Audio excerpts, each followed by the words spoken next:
आप जो गाना इतना ध्यान से सुन रहे हैं वह डीजे संतोष साउंड सेवराहा बाजार का रीमिक्स किया हुआ है।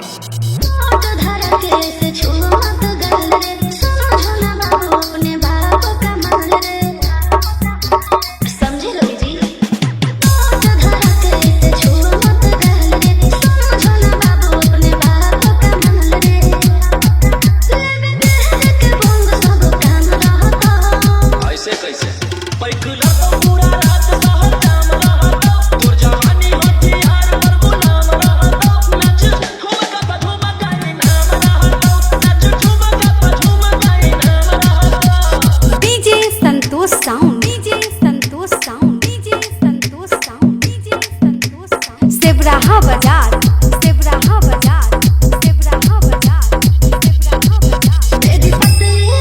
Let's go, let's go. मेरी पतली कमर का